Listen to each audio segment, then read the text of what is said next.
Hello and welcome to GregTech from Scratch episode 7. This is Edoreld and today we'll be guiding you through the process of building a fusion reactor.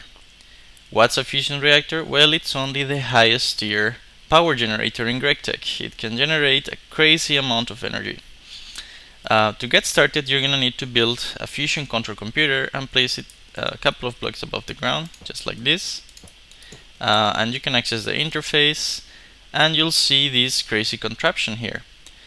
Now the X is where you are and the gray block is the machine, and around that's how you're gonna build the whole reactor by following the information down here. Basically it tells you what the blocks correspond to in terms of what you should build. So for example, if I take a look at the machine and I look to the left and to the right, I see teal blocks. I just take a look down here and it tells me it's plasma extractors, which they're called fusion material extractors, and I just put them to the left and to the right, just like in the diagram. If I take a look again and I see behind, I have one dark block which is holes and coils in between, so I use coils, fusion coils in between, and then holes, which are actually advanced machine casings. To the left and to the right of that you have the dark teal block, which is material injectors plus coils in between. So I just put that coils in between plus material injectors on the bottom and on the top. Now behind that you've got two more plasma extractors on the corners and one hole. So hole in the middle and plasma extractors right here.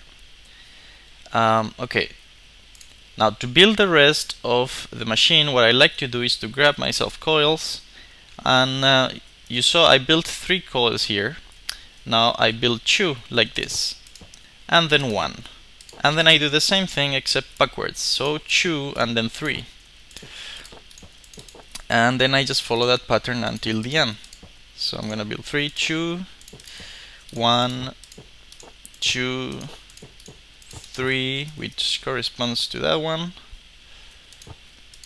2, 1, 2 again, and then 3, 2, and then 1, oops, and then 2, and there you have it. That's the basic skeleton of the fusion reactor. It's symmetrical. So now if you look at the diagram, you're gonna see it's gonna tell you to build a ton of different machines, ton of different coils, injectors, extractors, but actually you only really need all of this here, and you can replace the others with advanced machine casings. So you can just put them around the coils everywhere, just like this.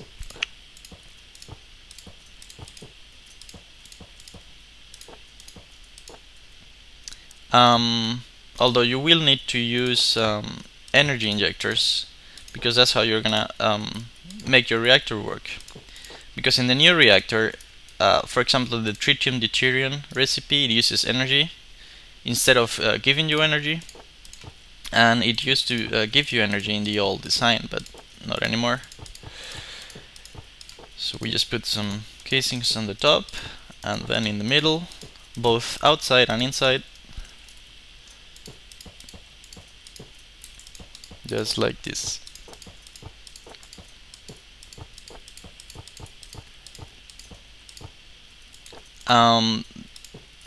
The recipe for advanced machine casings is still the same, but the recipe for coils is a little bit cheaper, as it used to be.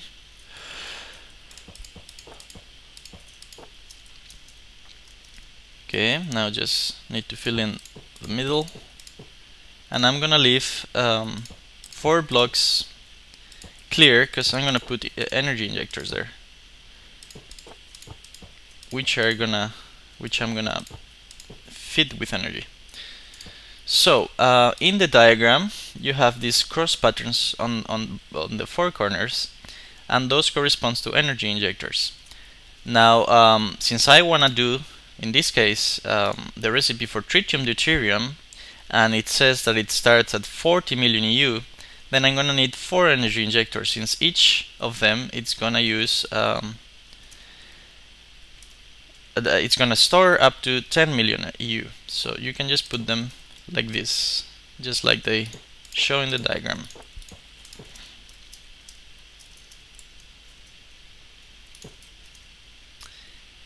And you fill the rest with casings. Okay, so now that's the fusion reactor. That's how you build it. Now let's start it. First, I'm gonna grab some quantum generators, which are basically customizable power generators. Are only a creative item. I'm just using them like for the spotlight. And you gotta fit them. You gotta fit each individual energy injector with its own energy source, and I'm just gonna put a crazy amount.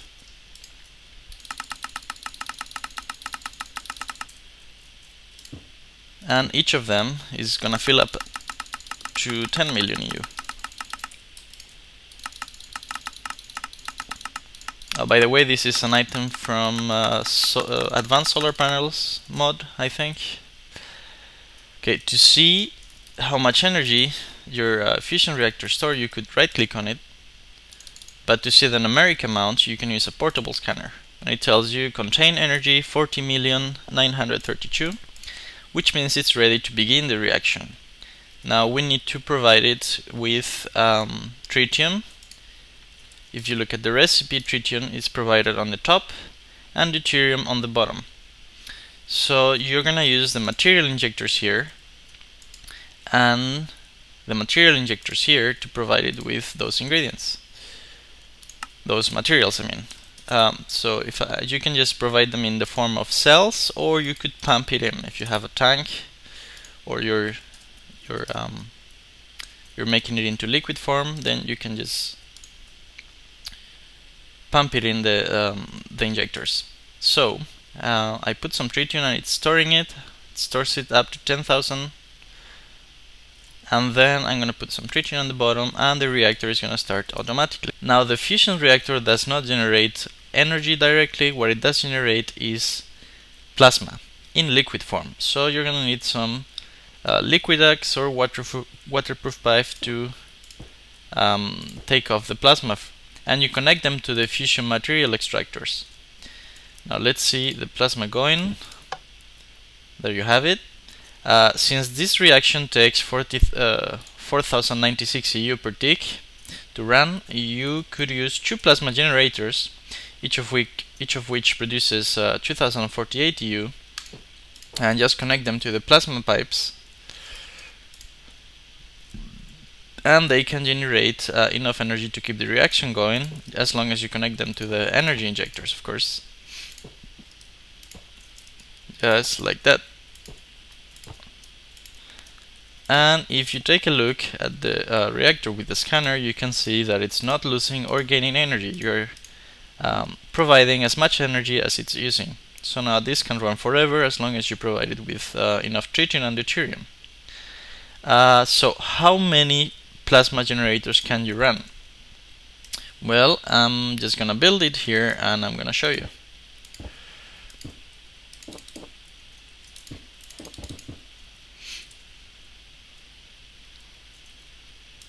Of course, the most probable use for these plasma generators would be to feed all the centrifuges and electrolyzers that you're gonna need in order to produce enough tritium and deuterium to keep the reaction going.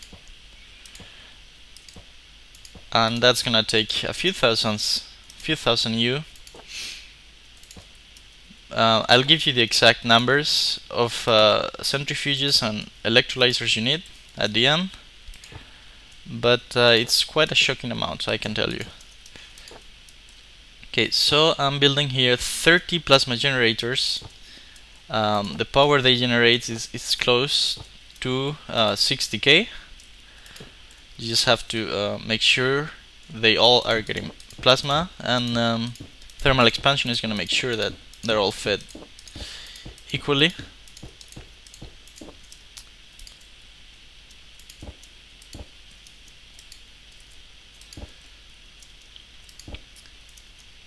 If you don't have if you only have GregTech installed and Industrial Craft, then you can just put cells into the material extractors to get the plasma out.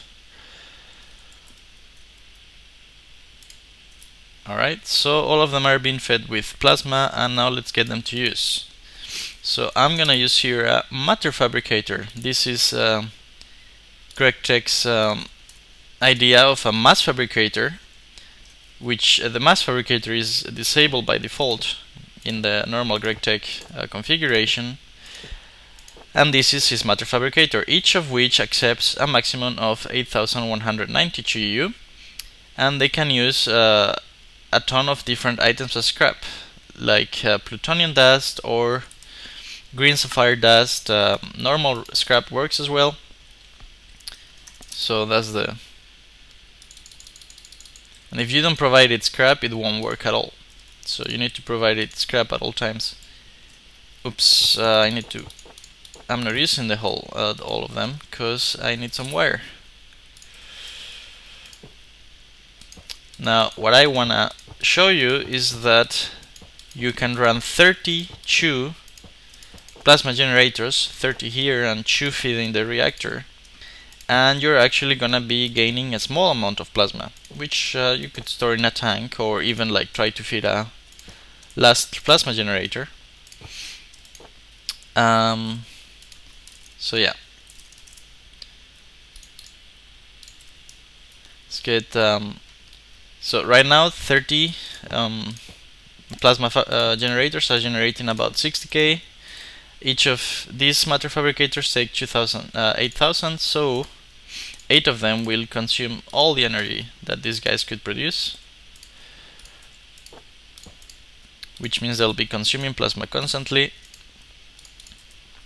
And if you check on one of them, you'll see that they're actually getting plasma, but I'm gonna test it with a new one. I'm just gonna put a new one here with no plasma at all, and you'll see it's gonna receive plasma.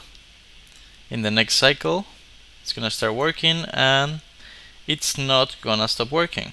It's gonna keep the light on, even though it's really low, but it's gonna get enough plasma fast enough so that it can keep running forever.